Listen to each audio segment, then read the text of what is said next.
expressing feelings, showing your personality or identity in a foreign language is not an easy task, right?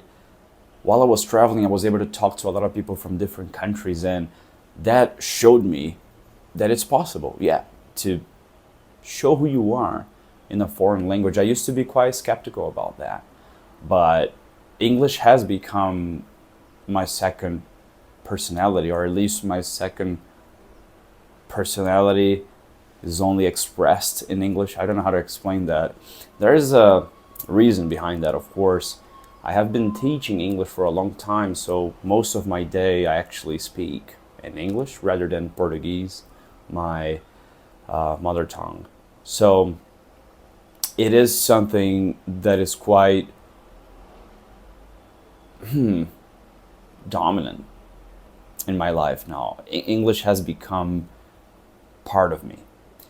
And I was still living in my hometown. So here in my city, it's a mid-sized city in Brazil, there aren't people actually speaking in English in terms of native speakers or foreigners. We don't have a lot of foreigners here. So most of the folks here are speaking in Portuguese. So I didn't have much opportunity, you know. I would only talk in Portuguese and English during work. When I started traveling, and I was traveling for 2 years before returning to Brazil, I was able to talk in English every day with different people with different accents, people that have amazing levels of English, and of course, native English speakers, which are pretty interesting to talk to because they always have a new expression, a phrasal verb, or an idiom that you can learn from.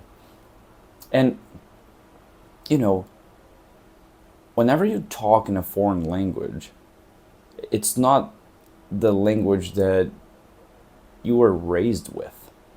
So I think for a lot of people, there is this type of fear or anxiety to not be understood or to maybe not sound as funny as you sound in your native language.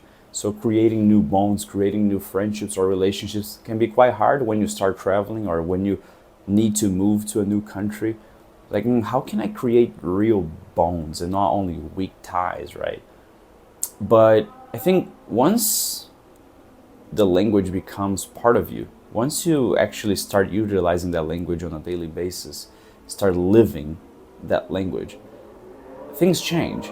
And then you're able to also express and be yourself in a language in ways that you didn't actually think it was possible. Because there are words in Portuguese that are not sufficient. So I would use words in English to express and vice versa.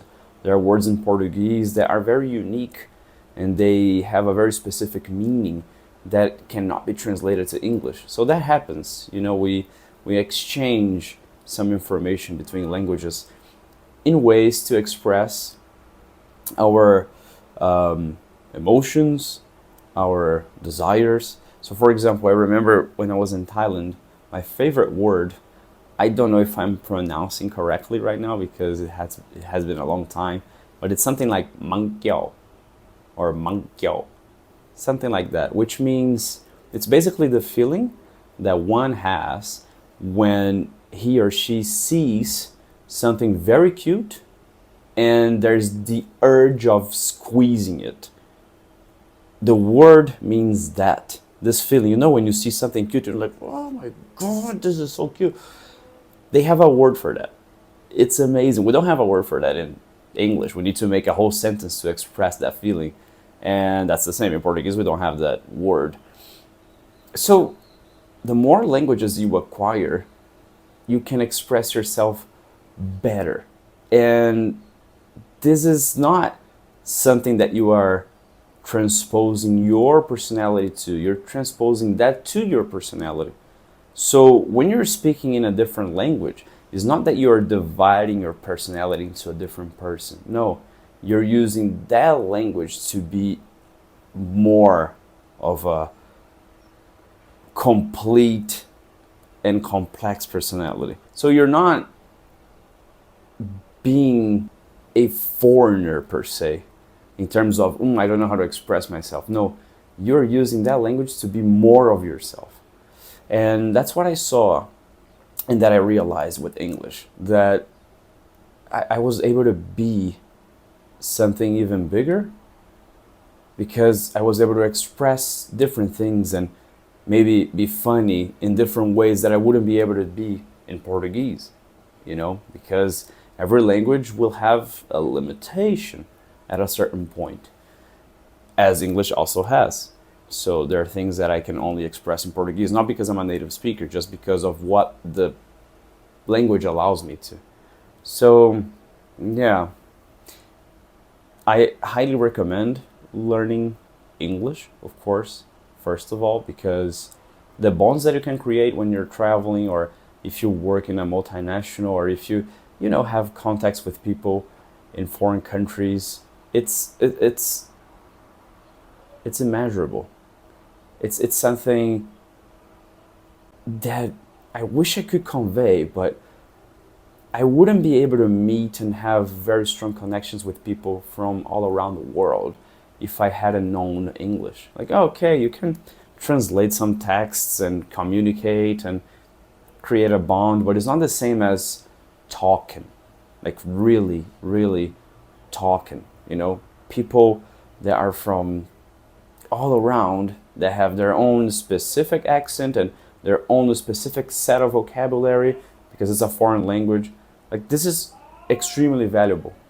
So I always recommend, and I highly recommend people to learn English, because if you're going to travel, of course, it's important to get your directions or check in a hotel or know what to do at the immigration office or whatever. But people, creating contact and bonds with people, that's what I'm aiming for. And I think that you should also be aiming for. Learning English is not only a tool for you to, roam around and, wander through a country. It's more of creating bonds, creating possibilities that are greater than you could ever imagine.